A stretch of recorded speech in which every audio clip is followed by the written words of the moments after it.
Kagenmuta. Hi everyone. Common question that's coming up is about the visa for Egypt. So I'm going to briefly talk you through the e-visa system and about getting a visa at the airports. You can get a visa at the airports. When you get there, people will direct you to somewhere where you get the visa from.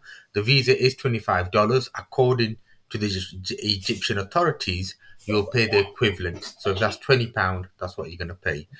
However, depending on where you end up, who directs you, and who's selling you the visa, you might end up paying $25 or more. Remember, it's $25, so try not to pay more than £25. It's not very clear where the visa depots or banks are if it's your first time there. In terms of getting the visa online, now it's always useful to use the UK government website, and if you know the web address, do that. I'm just going to use Google to find it for us. And what I've done is I've typed in UK government travel advice. So straight away, the first link is foreign travel advice, and it looks like an official Gov website. I click on it. Have another look at the web address at the top, gov.uk. Seems official to me, and the logo, everything, spelling seems legitimate to me. Just gonna get rid of the cookies. I don't want any of that. As I go down all the different regions, if you are traveling, even if you don't need a visa, it's good to come on this website to get some advice about what's going on in that country, what the political situation is, and so on. I can type in the name at the top. I'm going to scroll down to Egypt for us. I'm going to click on Egypt. And then we got our warnings and insurance. And again, it's useful to read this information, especially right now. It's New Year, January 2025, and there is some conflict in that part of the world, as you are already aware.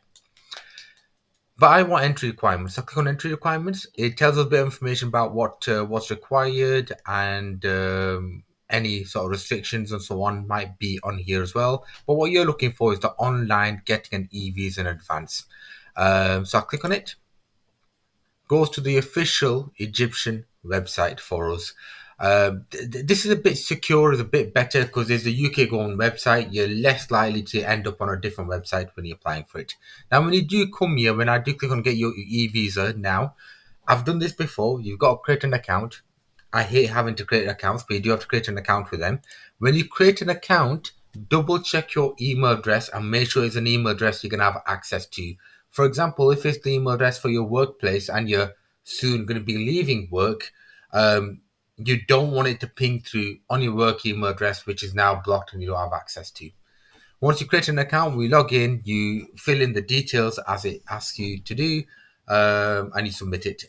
It took me approximately, I think, 3 to 5 days for the visas to come through. So be prepared for that slight delay, especially if there's any public holidays in that part of the world. Be prepared for that. So it's useful to apply for your visas at least 10 days before you travel. Okay. The charge was $25, as I said. It converted to pounds for me, which worked out about £19-20 per person. And for the family of four, I paid approximately £80. I hope you find this useful and helpful. If you are not confident with using the online portal, just get the visa when you arrive at the airport.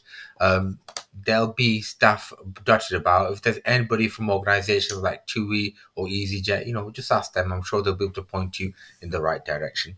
I hope this helps. Take care.